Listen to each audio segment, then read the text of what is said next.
Pedro 4. 1 de Pedro 4.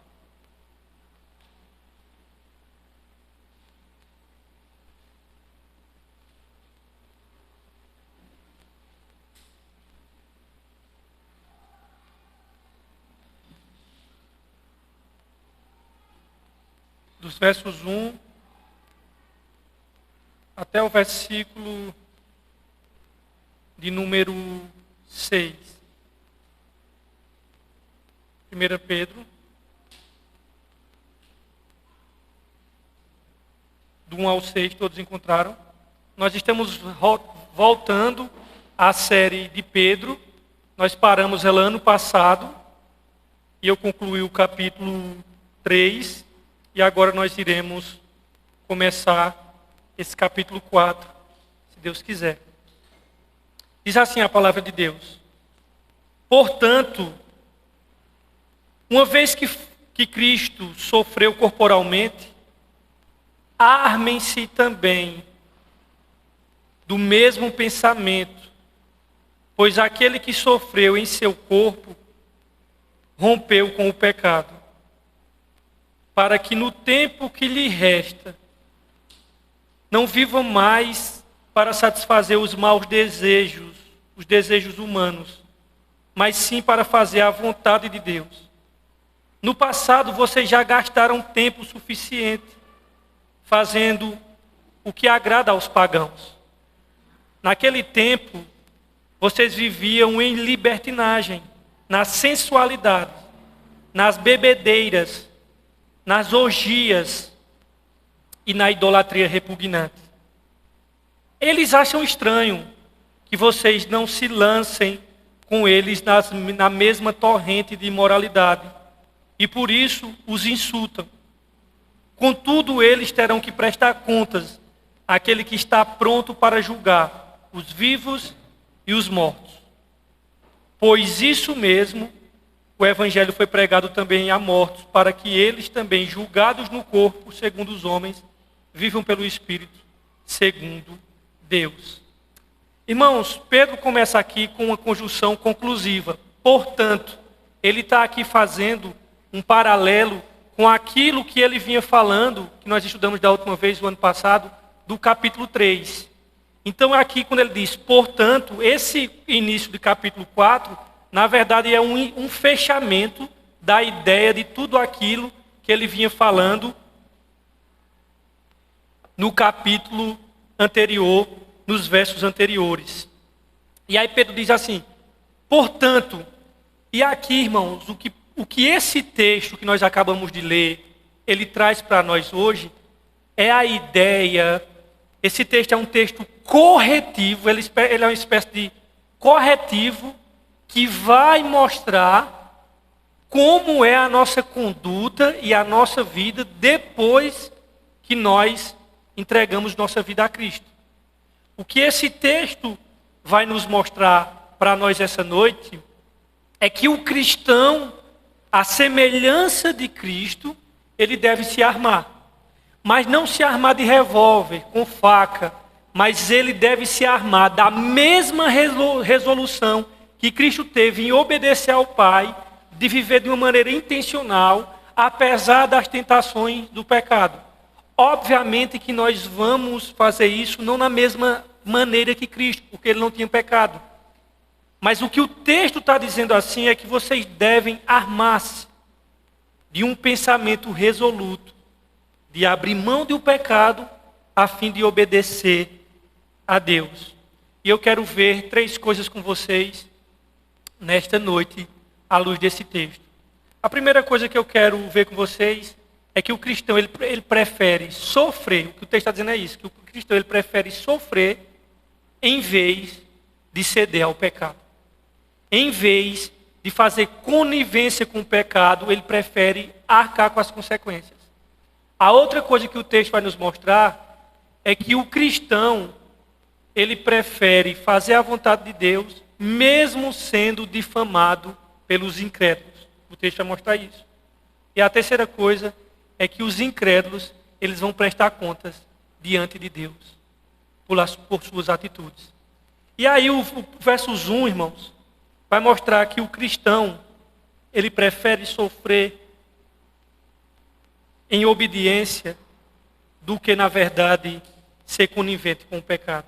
Versos 1 e 2, ele diz assim: portanto, uma vez que Cristo sofreu corporalmente, armem-se também do mesmo pensamento, pois aquele que sofreu em seu corpo rompeu com o pecado, para que no tempo que lhe resta não vivam mais para satisfazer os maus desejos, mas sim fazer a vontade de Deus.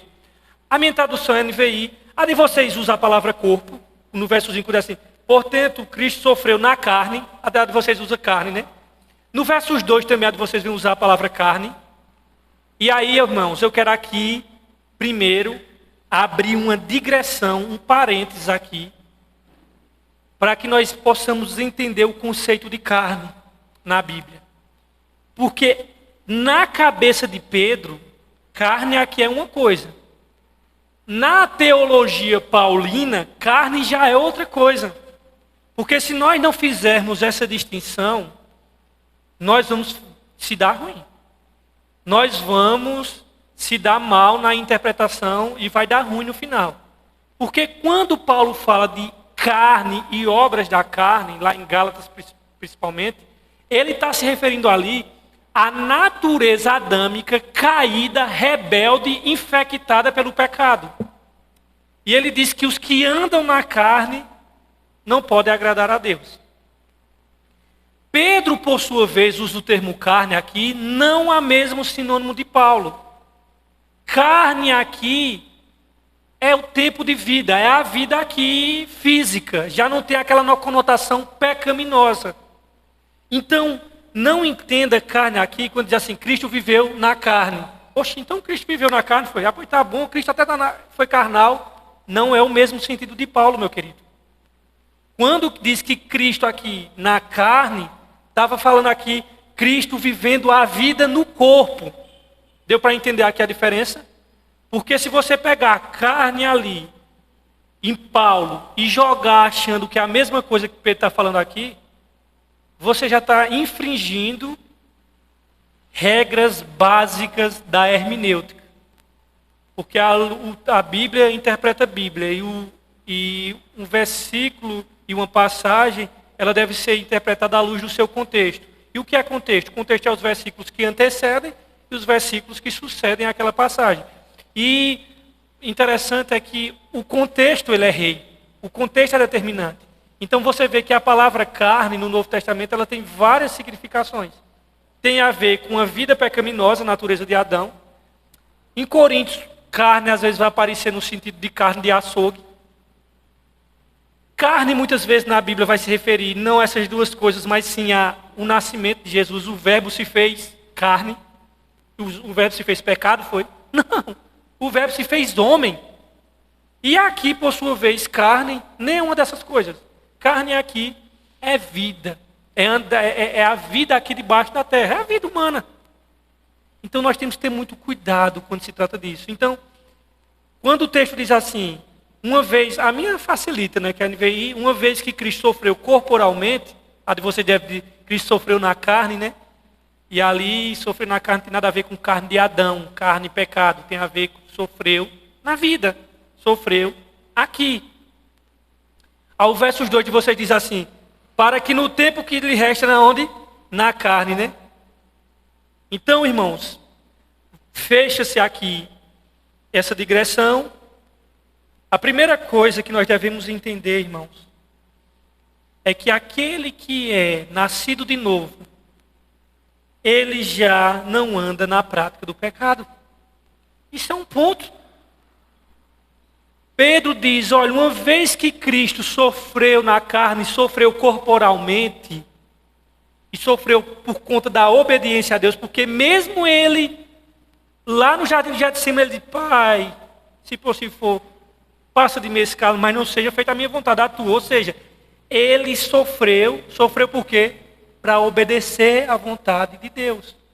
E a ideia de Pedro é que o remido ele deve se armar dessa mesma mentalidade no Cristo sofredor, mais obediente, e que mesmo que a nossa obediência venha nos custar desacerto e consequências aqui, porque, irmãos, eu quero que vocês entendam muito bem que não é só uma vida de pecado e só uma vida de desobediência que pode levar prejuízo. Eu quero que vocês entendam que uma vida de retidão, uma vida de obediência, ela pode sim trazer consequências. Porque Paulo diz a Timóteo que quem quer viver piedosamente sofrerá perseguição. Então não só pense que o pecado que traz consequências, mas uma vida obediente a Deus é uma vida também que pode levar você, por ser obediente a Cristo, uma vida de consequências desastrosas. E nós devemos obedecer mesmo. A quem Pedro está escrevendo aqui, Pedro está escrevendo aos cristãos dos primeiros séculos que estavam debaixo do Império Romano. E o Império Romano ele não tinha problema dos cristãos adorarem a Cristo, desde que os cristãos acendessem incenso a César. E César significa, a palavra Kyrios, que era Senhor. Olha, acende incenso e vai adorar teu Jesus.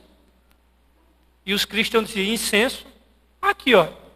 Nem está sendo esse incenso para ninguém. Nós temos um rei, e nós temos um Kyrios, e o nome dele é Jesus. Aí o Roma endoidava. Como é? Vocês são rebeldes, vocês são revolucionários. E, inclusive, acusavam os cristãos de ateísmos. Por quê? Porque eles não tinham um Deus que poderia ver.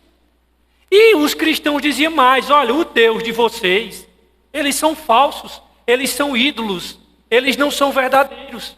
Nós cremos no Deus verdadeiro. E aí, essa obediência gerou o quê?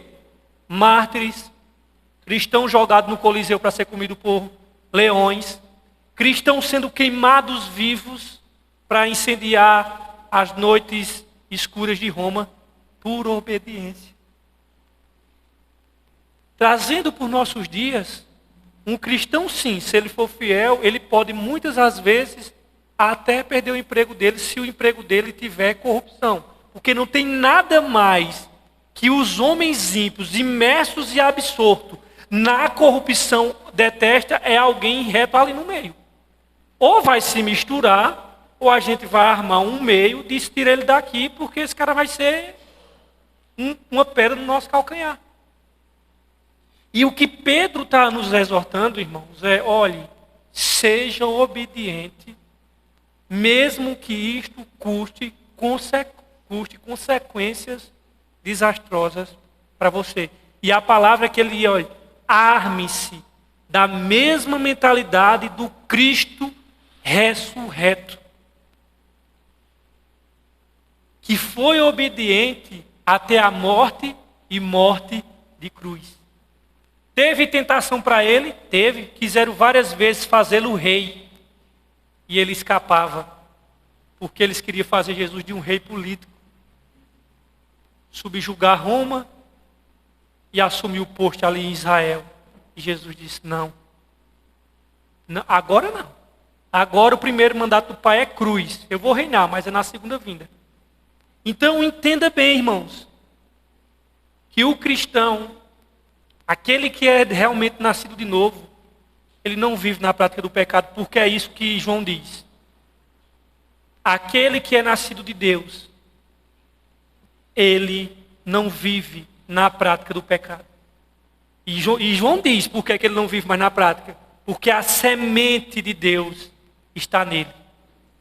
E João é muito contundente. Aquele que vive na prática do pecado não nasceu de novo e não conheceu a Deus. E o que Pedro está nos exortando é, meus queridos, armem-se do mesmo pensamento, pois aquele Jesus que em seu próprio corpo rompeu com o pecado.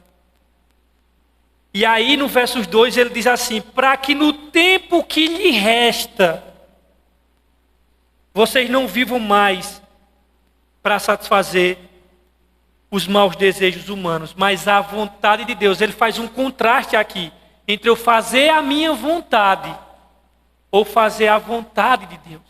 Sabe por quê, irmãos? Muitas vezes a minha vontade ela vai colidir diametralmente com a vontade de Deus.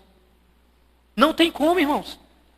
Tem desejos e anelos nossos, e que muitas vezes são lícitos, que não são pecados, mas vão se colidir com o plano de Deus para a nossa vida. A de vocês no verso 2 diz o quê? A minha diz, no tempo que resta. A de vocês diz, no tempo que resta no corpo, é? Ou na carne? O que é esse tempo que resta na carne?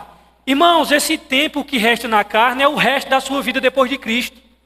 É isso que ele está dizendo. Olha, depois que vocês nasceram de novo, depois que vocês receberam a natureza santa, depois que vocês se tornaram nova criatura, esse tempo que resta na carne não é o tempo que resta na carne para pecar, não, irmãos. Tempo que resta na carne aqui é o tempo de vida que Deus vai nos dar, se 10 anos, se 5 anos. O tempo que vamos ter desde que nós encontramos Cristo até a nossa morte. Nesse interregno aqui, nesse intervalo de encontrar Cristo até morrer, Pedro diz assim, que vocês vivam a partir desse momento, não agora para viver para os seus prazeres, para os seus deleites, para as suas vontades, naquela vida pequena que vive para o seu umbigo, egoísta apenas. Não, viva para fazer a vontade de Deus. Eu nunca vi alguém que vive para o seu umbigo, para satisfazer só a sua vontade, só para a sua vida, de forma egoísta, sem precisar de ninguém. Esse alguém ser verdadeiramente feliz. Nunca vi. Pelo contrário, frustrado, mesquinho e pequeno. Mas aquele que faz a semelhança de Cristo, abre-se mão. Porque Jesus Cristo disse isso. Quem quiser ganhar a sua vida, vai perdê-la. Mas quem perder a sua vida por amor de mim, vai ganhar. Por que as pessoas não são salvas? Porque elas querem ganhar as suas vidas. E o que é ganhar a sua vida? É dizer assim, eu sou o dono de minha vida, eu sou o dono da minha agenda, eu sou o meu Deus e eu é que escrevo a minha história. E por eles quererem ganharem suas vidas, é justamente aí que eles perdem. E nós um dia baixamos as nossas armas, levantamos as bandeirinhas brancas e dizemos, Senhor, seja feita a tua vontade e não a minha. E ao perder essa nossa vida, nós ganhamos a verdadeira vida que está em Cristo Jesus. E aí o que o apóstolo está dizendo é isso. Depois que vocês encontraram Cristo, esse pequeno chama de luz, essa vela que é a sua vida que vai se apagar, nesse tempo que resta, viva para fazer a vontade de Deus e não a sua vontade. E não viva para satisfazer os seus desejos pecaminosos, mas sim fazer a vontade de Deus. E vocês sabem que quando nós não tínhamos Cristo, nós vivíamos para satisfazer os nossos desejos mesmos. Era para fazer aquilo que dava na telha. E para beber de todas as traças dos prazeres. Lícitos ou ilícitos. Mas Pedro nos chama nessa noite, irmãos, para que nós possamos abrir mão e não viver mais pelos nossos maus desejos. Ou até pelo um desejo que não seja mal, mas que vai te afastar da vontade de Deus. Irmãos, seguir Cristo e se manter fiel e ter uma vida intencional, porque vida cristã não dá para a gente ficar distraído não, irmãos. Vida cristã não dá para a gente fazer as coisas de forma distraída. Ler Bíblia quando surgir uma oportunidade, orar quando convém. Nunca vai ler, nunca vai orar. Esse é um ponto. Nós temos que ser intencional na nossa vida, sabendo contar os nossos dias, sabendo que cada dia é um dia menos aqui na Terra, que cada ano que se passa é um ano a menos, que a nossa temporada aqui está se esvaindo cada dia mais. Eu estava lá na Consciência Cristã e eu tive a oportunidade de... O presidente da Juvep me chamou para almoçar com ele e por essa ocasião o presidente da Consciência Cristã passou, o Sérgio conhecia ele, não me conhecia obviamente, e parou na mesa. E ele com 52 anos, eu digo, vê a percepção desse cara, como ele é visionário. Ele disse, eu tenho que passar essa liderança da Consciência Cristã para outra pessoa. Porque daqui a 7 anos, eu já vou estar com 70, com 60, e eu não vou estar mais com saúde. Acabou, está acabando os meus tempos. Eu digo, o cara já está vindo daqui a 7 anos, ele se apagando, e ele está certo mesmo. Ele disse, então eu preciso. Então você vê que é uma pessoa que não está vivendo de uma maneira empurrando a barriga de qualquer jeito, não. É um camarada que vê o tempo, conta tal. E é estratégico que o cristão deve ser assim, meu Deus. Será que a minha vida é uma sucessão de tarefas, vai, sem ter intenção do o que eu quero ser, o que eu quero servir, o que eu posso compartilhar, o que eu posso crescer? Nós devemos viver de forma intencional no reino. E não está vivendo as coisas de forma aleatória. Então Pedro diz assim, olha, eu quero que vocês vivam daqui para frente, no tempo que resta na carne, o tempo que resta de vida. A vida já é curta, irmãos. E a gente encurtamos mais a vida vivendo coisas que, pelo amor de Deus, não tem valor nem para a semana seguinte, quanto mais para a eternidade. Mas que vocês vivam para fazer a vontade de Deus. E quem quer fazer a vontade de Deus, ele vai descobrir que mais cedo ou mais tarde, Deus, o próprio Deus, os seus planos, vai frustrar um monte de sonho dele. E que se ele quiser mesmo cumprir esses sonhos, automaticamente esse sonho vai engolir um monte de coisa no reino de Deus. É um fato. Ou vocês acham que quem vive no ministério pastoral, missionário, evangelístico, o monte de sonho que ele tinha não foi frustrado e acabado, e se ele quisesse realizar, a primeira coisa que ele tinha era sair da igreja, porque não tinha tempo mais para nada. É um ponto. Esse é um fato, gente. Esse é um fato. Se eu fosse fazer todas as vontades que eu tenho, nem aqui eu estava, já para começar logo a história. Nem aqui eu estava. Mas nós devemos saber para que nós servimos e o que é de valor eterno. Então, queridos, essa é a primeira coisa que Pedro vai falar, para que no tempo que lhe resta, não vivam mais para satisfazer os maus desejos humanos, mas sim a vontade de Deus. Aí, nesses versos 3 e 4 aqui, Pedro vai mostrar da nossa vida antes e depois de Cristo. Aqui na terra mesmo, aqui nessa vida, aqui na terra. E ele vai começar a mostrar como era a nossa conduta. Ele diz assim, olha, no passado, vocês já gastaram tempo suficiente fazendo o que agrada aos pagãos. Naquele tempo, ou seja, no tempo da vida pregressa antes de Cristo, vocês viviam em libertinagem. Olha aqui como era a nossa vida antes de Cristo. Viviam em libertinagem, na sensualidade, nas bebedeiras, nas orgias e farras e idolatria repugnante. Olha aqui o que é que Pedro disse, como é que nós vivíamos. Meu irmão, era orgias, era safadeza de toda sorte. E Pedro diz assim, olha, era assim que vocês viviam. Era imerso na pornografia. Eu ia usar uma palavra aqui, mas se eu usar, Rosemary me mata, e eu não vou nem usar. Eu vou segurar essa língua aqui. Que a bicha é escorregadia, por isso que ela vive num canto molhado, na boca. E cercada do monte de dentro. Mas vivia, irmãos, igual Sodoma e Gomorra. Na sensualidade, vivia nas bebedeiras. Romenil sabe aqui. Eu e Romenil só vivia voltando do parque do forró, irmão. Era bebo cego. Eu lembro que a gente foi, a família de Romenil é de Serra Talhada, e a gente novinho foi lá para Serra Talhada em setembro, que teve uma festa. A avó de Romenil não foi quem fez. Só vinha tudo lá, 6 horas da manhã, batia no meu filho e outro, voltando assim, bebo cego. Era tudo da Pitu Costal. Era a igreja da gente. Cachaça, igreja Canaã, que era cana. Era assim que vivia, irmãos. Na cachaça, numa vida deplorável. Pode ver que todo crente, com exceção àqueles que viveram a vida toda dentro do contexto familiar da igreja, mas a maioria tem um passado sombrio. Por quê? Porque Deus salva os improváveis mesmos, é aqueles que a pessoa menos espera e o Senhor vem salvando. E o texto está dizendo aqui que, olha, no tempo passado, vocês gastavam tempo suficiente. E aí ele começa essa lista de pecados. Naquele tempo, vocês viviam em libertinagem. Irmão, era naquela roda que só saía o que não prestava. Nas bebedeiras, nas orgias, nas farras. E era roda de defamar um outro.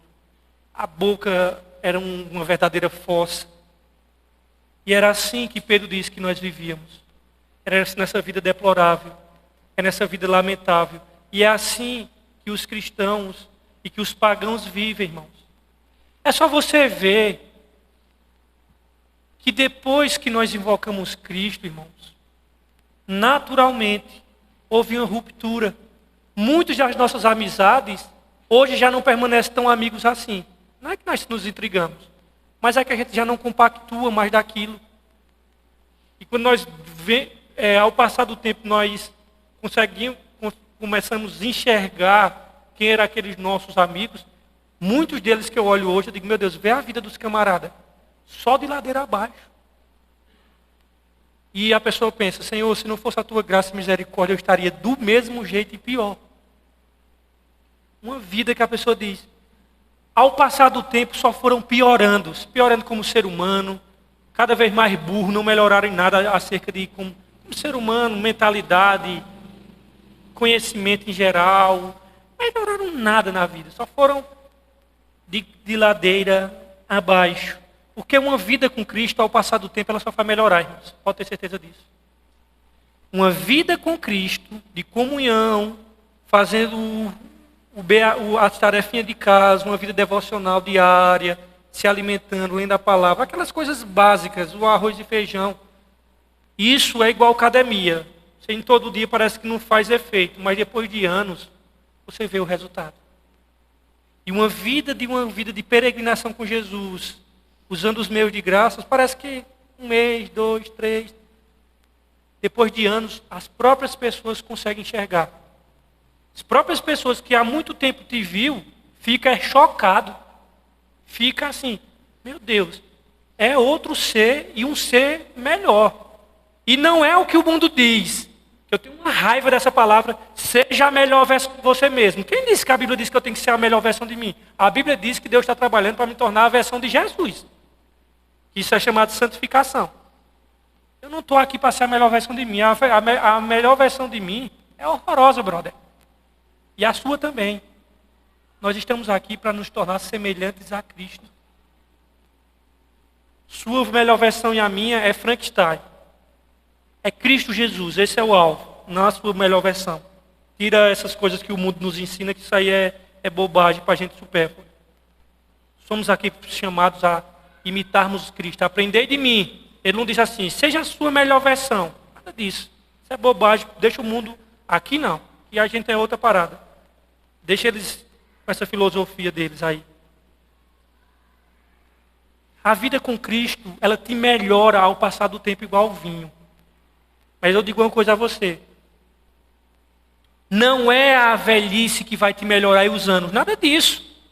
E nem te amadurecer. É a vida de comunhão com Cristo que nos melhora ao passar do tempo. E muitos terminam a vida com uma vida bonita, com um ser humano agradável.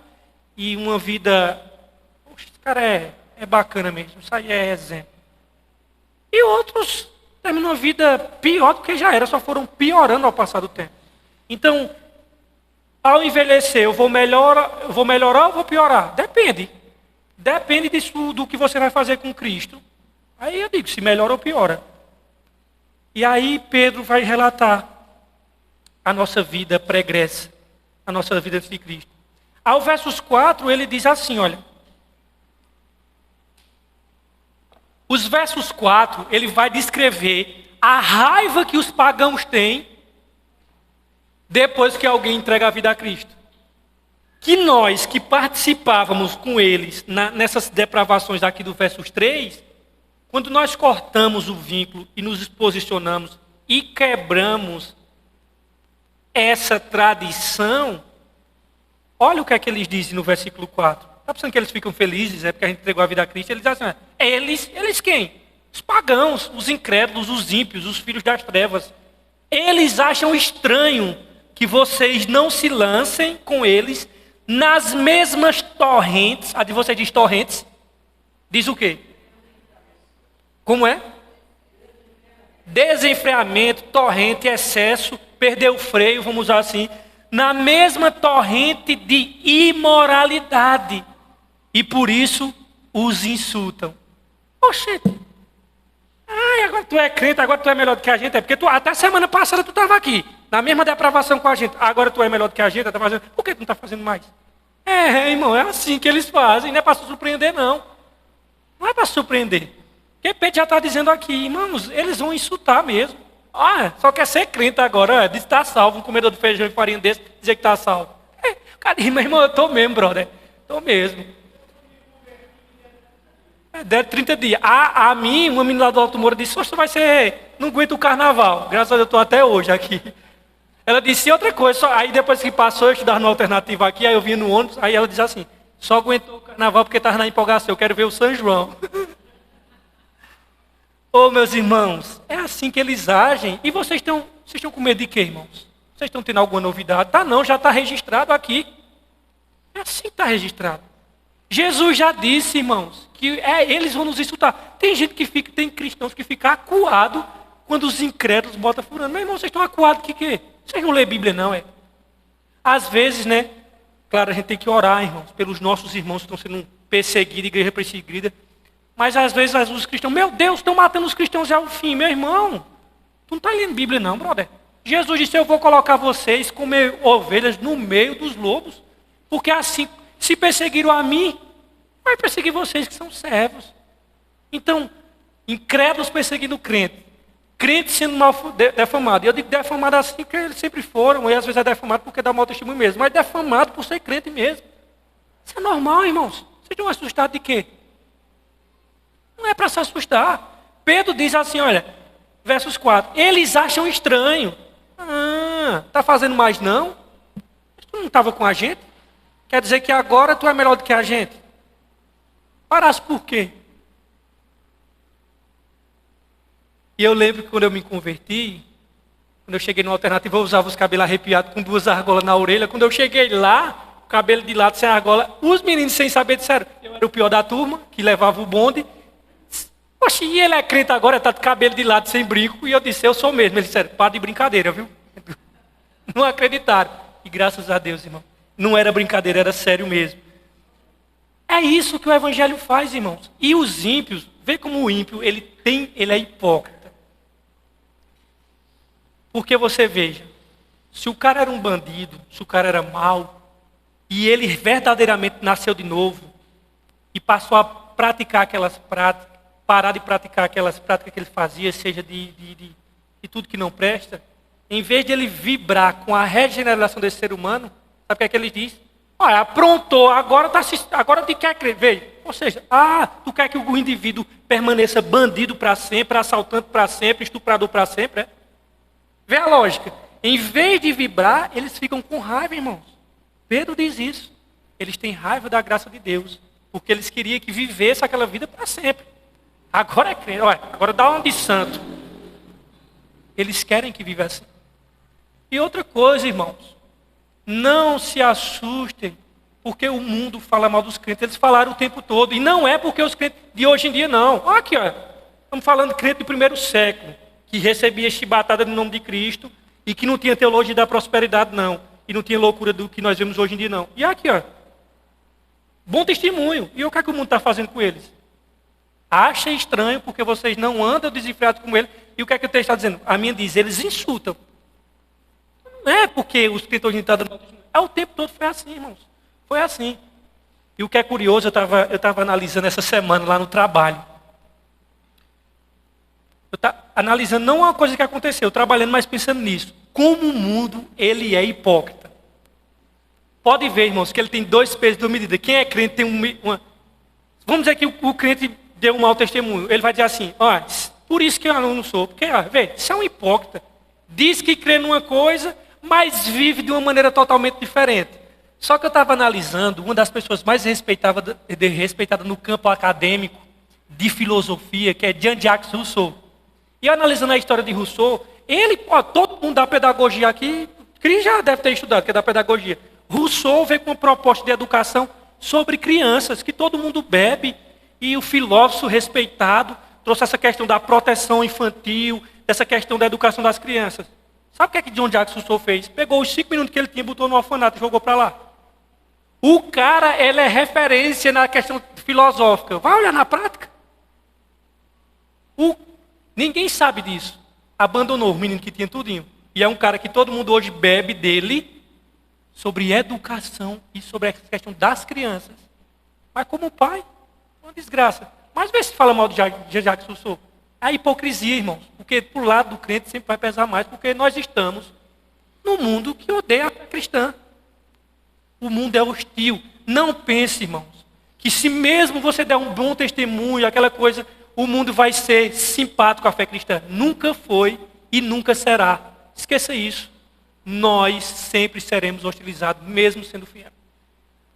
Todos os apóstolos morreram, mataram eles, exceto João. Todo mundo foi para o barro, foi para o cerol. O próprio Pedro que está escrevendo aqui, qual foi o final da vida de Pedro?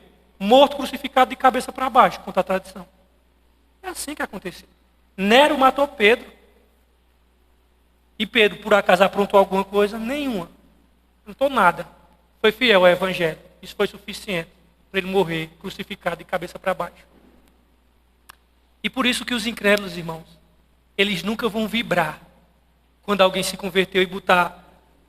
Como pensando que vão botar tu nas costas e sair pulando, é? Por quê? Pedro diz que eles acham estranho você não viver aquela maneira desenfreada. Por quê? Porque você quebrou. Mas, rapaz, uma tradição de família, eu estou pegando só o lado religioso agora, uma tradição de família de séculos e séculos, agora tu está negando tudo isso? Ou senão, tu era aquela pessoa que a gente viveu esse tempo todinho nessa gandá, aquela coisa toda, e agora tu vai abrir mão disso tudo? Seres disruptivos. Quebra essa roda que vai girando. É assim que a fé cristã faz. Portanto, o segundo ponto é esse. O cristão é difamado, mas prefere obedecer a Deus. Meu querido, tem muitos cristãos que querem ser coniventes com o mundo para não ser perseguido. Aí fica ali, ó, no conchavo com os incrédulos e tal. Porque se você viver uma vida cristã frouxa, ninguém vai te perseguir mesmo não, velho. Ninguém vai. Porque tu vai ter medo de colocar a tua opinião em público, dizer o que tu crê no trabalho. E aí, você vai viver aquela vida ali, ó. Vai ser aquele ser camaleônico, vai se camuflando de acordo com o ambiente. Aí, meu amigo, você realmente não vai ser perseguido de forma nenhuma. No entanto, você vai negar o evangelho. Você vai negar o evangelho na prática. Agora, se você for um ser de fibra no caráter e que você tem uma única personalidade, uma única identidade, que é a identidade cristã, mais cedo ou mais tarde, meu irmão, você vai se colidir com um ambiente hostil do evangelho. Porque crente de fato, ele tem fama de tudo que não presta. Isso é um fato. Muitas críticas são legítimas, que muitos, por causa dos lobos, dos bodes, as ovelhas pagam o pato, né? Porque está misturado os bodes e as ovelhas, e os maus testemunhos dos bodes acabam respingando nas ovelhas. Mas, no entanto, mesmo que não tivesse isso, seríamos hostilizados. E não é para nós nos acuarmos, porque foi assim desde o início. E aí, os versos 6 e 7, para nós fecharmos, Pedro vai nos mostrar que o mundo ímpio, eles serão julgados por Deus. Diz assim, por isso, aliás, versículos 5 e 6. Eu vou explicar logo o 5. Contudo, eles quem? Os pagãos, que vivem libertinagem, que insultam a gente. Contudo, eles terão que prestar contas àquele que está pronto para julgar os vivos e os mortos. Esses pagãos que são hostis à fé cristã, que diz que não existe uma verdade absoluta, a verdade é para você, o que é para você não é para mim, eu tenho minha verdade. Eu não concordo com isso não, meu amigo. Por mais que ele diga que a fé cristã não seja verdade absoluta, no final da conta é o Deus que vai julgar ele. E quando ele chegar para Deus, ele diz, mas eu não acreditava que era verdade. Deus diz, meu amigo, estou nem aí, existe uma verdade absoluta, é a minha, você vai ser julgado segundo ela. E o texto está dizendo aqui que eles, esses pagãos que vivem nesse modelo de vida e que insultam as fé cristãs, todos vão passar pelo escrutínio do tribunal de Deus, irmãos. Essa é a verdade que o mundo tem que saber. Eles serão julgados. E os incrédulos são tão doidos que eles dizem assim, não me julgue, quem me julga é Deus. Pô, vai dar para tu mesmo, porque vai ser ele mesmo que vai te julgar. Se fosse um ímpio seria bom, porque o padrão do ímpio é lá embaixo. Não me julgue porque só Deus pode me julgar. E tu não tem medo disso não, brother? Tu está pensando que Deus é o Papai Noel barbudo que está lá em cima? Amigo, por conta do pecado ele sacrificou o filho dele lá na cruz. E tu rejeitasse o sangue do filho dele como se fosse o sangue de um porco, vai ver, se tu não tiver Jesus Cristo, o que vai estar para tu? Lago de fogo e enxofre. Quem não tiver o nome escrito no livro da vida, banido da presença de Deus. Paulo aos Tessalonicenses diz que na vinda de Cristo, ele vai tomar a palavra lá, vingança dos adversários, irmãos. É vingança. Eu estava pregando lá na casa de saúde um dia, a mulher disse, misericórdia de Deus se vinga. Eu digo, aqui, está escrito, minha amiga. A gente faz uma caricatura de Deus, ou é um Deus, aquele Deus de amor, tal, piegas, romântico, que não julga ninguém, ou às vezes a gente faz só um Deus iracundo que, não, é as duas coisas. Paulo diz aos romanos, considerai, pois, a bondade e a severidade de Deus, é as duas coisas. E o ponto é que Pedro diz aqui, que esses ímpios, eles serão julgados, os vivos e mortos. Resumindo todo mundo. Os que morreram, os que estão vivos, que vão morrer, os que vão nascer. No final do século, vão ser julgados no grande trono branco. Os ímpios vão para o trono branco. A igreja não. Mas os ímpios irão para o grande trono branco. Jesus diz que uma palavra frívola, leviana, que o ser humano profeta, até isso ele vai dar conta no dia do juízo. Amigo, o pente é fino. Diante de Cristo, todo mundo. Não é o STF do Brasil não, que vai julgar não, irmão. É o Rei dos Reis, Senhor dos Senhores. O que é santo. Aquele que morreu na cruz. E não vai ser todo mundo em grupo não. Um por um, diante de Jesus. Confessando que Ele é Senhor. E depois recebendo o veredito da condenação eterna. E deu o mal aos mortos que nele havia. A morte e o inferno deram o morto que nele havia. Então assim, todo mundo, brother. Ser julgado aqui. Terão. Quem está dizendo isso aqui andou com Jesus? Pedro. 3 anos e meio. Aprendeu direto. Não foi via, não tinha um mediador não. Foi direto do Salvador. Ele está dizendo, esse Senhor aqui, Ele vai julgar todo mundo.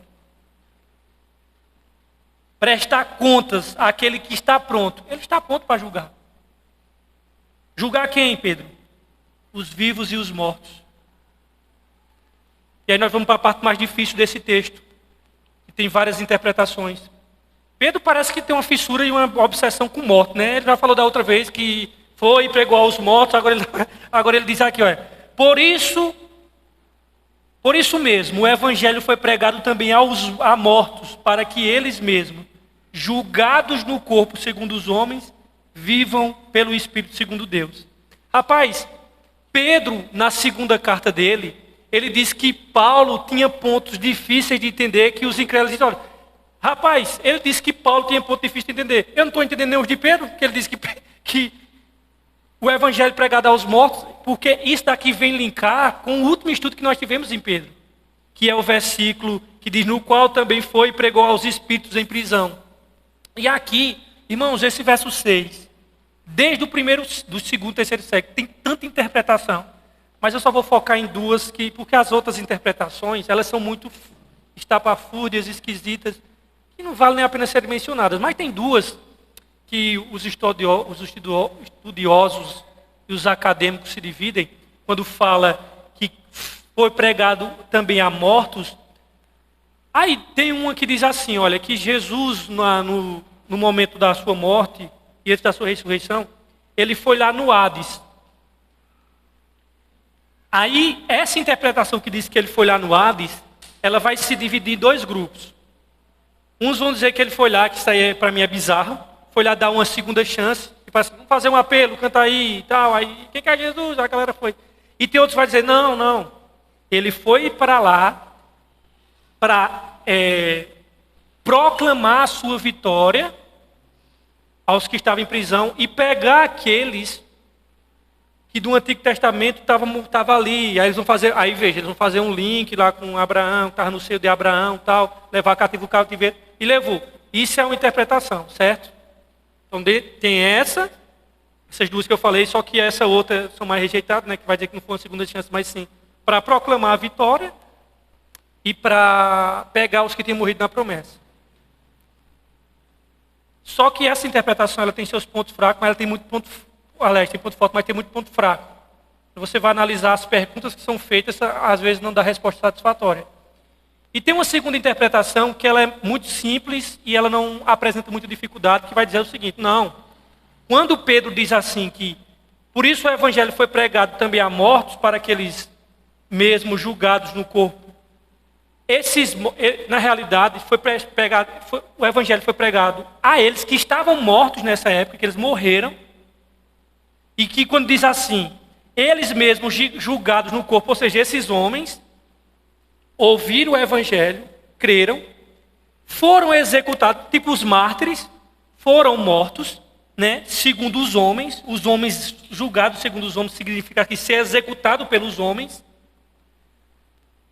vivam pelo Espírito segundo Deus. Ou seja, por mais que eles tenham sido executados pelos homens, eles têm a vida eterna. É isso que Pedro está dizendo aqui. Então esses mortos eram os que estavam vivos, vocês estão entendendo a linha de raciocínio?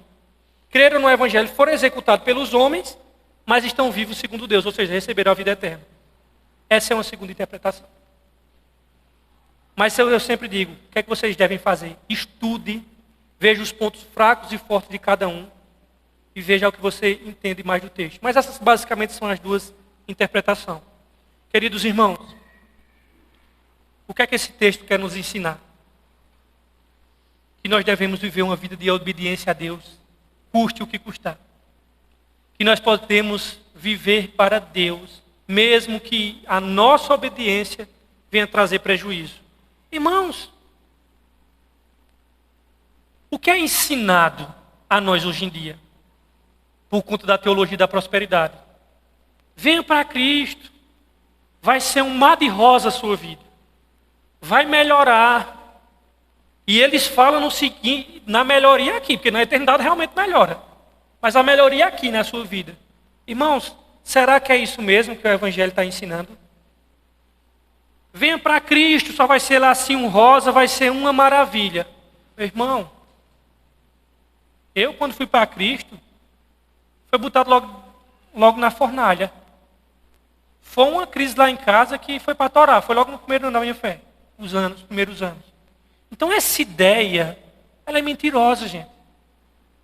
Nós sabemos que a ida até Cristo e uma vida a Cristo não vale ser garantia de que você não vai passar por tribulação, irmão. Quem prega isso é a teologia da prosperidade. É mentira. Tem um hino que eu cantava e que está estourando agora no Instagram, eu só vejo o pessoal postando. Que eu achava, né? Eu até acho bonitinho, mas eu acho. Não tem aquele bonitinho que a pessoa disse, é um negócio errado da gota. Que está assim.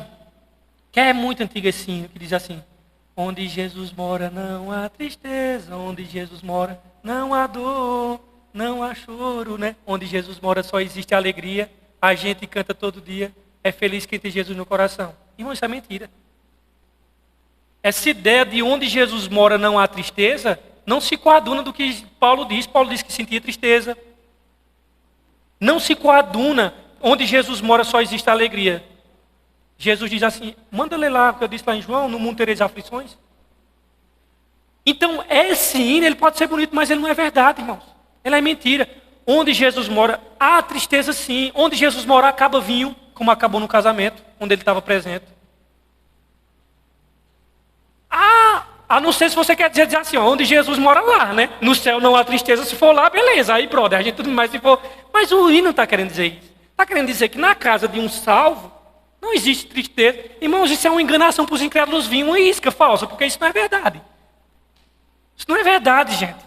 Se é você querer botar uma isca, vem para Jesus e diz, eu quero demais. Não tem tristeza mais não, a gente canta todo dia. Oxe, eu vou para Cristo desse jeito. Chega lá, só vem cipuado. Meu irmão, é assim. Então, esse hino não é verdadeiro, gente. Você pode gostar, o problema é seu, só que ele não é verdadeiro. Ele está cantando uma mentira e propagando uma isca, porque onde Jesus mora, a casa que Jesus mora, há tristeza, há dor, há luto, há tudo. Mas nós sabemos que o final é de glória. Mas dizer que a gente é isento, meu amigo, o sofrimento, as lapadas e as tristezas, ela vem para todo mundo, independente de crença. Independente de crença. Quando Jesus Cristo fala da casa edificada na rocha e da areia, ele não disse que o vento o mar, a chuva, bateu só na de areia, não. Bateu na que estava na rocha também. Agora a única diferença é que quando você está em Cristo, a rocha da vida, você aguenta os trancos da existência. Quem é que dá missão?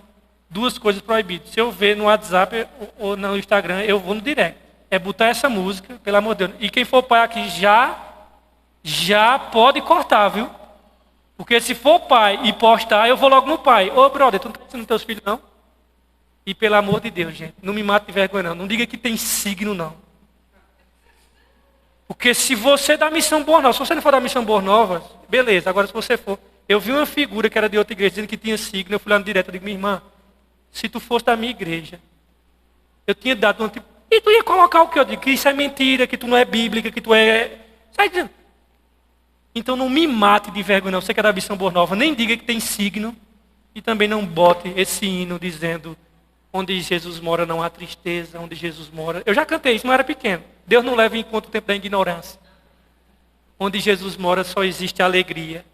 A gente... Olha que coisa bonita. É bonito, irmão, mas é mentiroso. Porque na prática Jesus não ensinou assim. Deus abençoe a vida de vocês todos. Até semana que vem.